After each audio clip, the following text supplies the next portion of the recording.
Okay, magluluto tayo ng sinigang, no? So, ang gagamitin ko, neck bones. Ito, pinalalambot ko na siya. Yung unang kulo niya, tinapon ko. Of course, nagasan mo ng mabuti. Tapos, unang kulo niya, tinapon ko. Actually, ito na yung pangalawang kulo. Tapos, papalambutin ko lang siya ng 1 oras. And then, ang mga halo ko ay itong ito ng salsa. Wala akong wala akong kamatis. So, halo-halo na yan. May salsa, may bell pepper, may cilantro.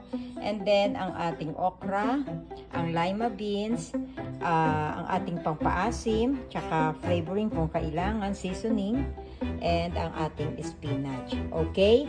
So, gagamit din ako ng patis kung kailangan, pero maasim na kasi ito. So, tignan na lang natin kung anong lasa later. Okay?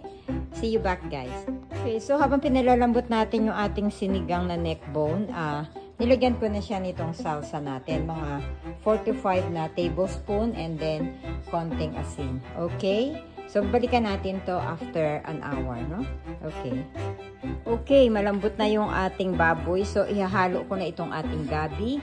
Nalimutan ko i-mention kanina, no? Gabi at saka itong ating labanos, no? And then, ihahalo ko na rin pati okra tsaka lima beans. Pagsasabay-sabayin ko na sila. And it will take mga 20-25 minutes para malambot sila. And then, pagkatapos nun, ihahalo ko ng spinach. Siguro mga 5 to 7 minutes. And then, okay, so nahalo na natin lahat ng ating gulay.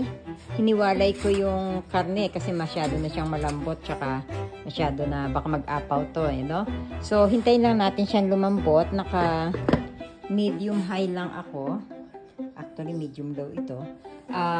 For 20-25 minutes, no? And then, checkin ko kung malambot na yung gulay. And then, ang isa na lang na hindi pa natin nahalo ay yung spinach. Kasi madali siyang maluto no? Okay, I'll be back with you guys.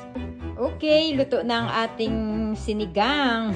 Yummy! Try this, guys. You will forget your name. Okay, thanks for watching. Until the next video. Bye!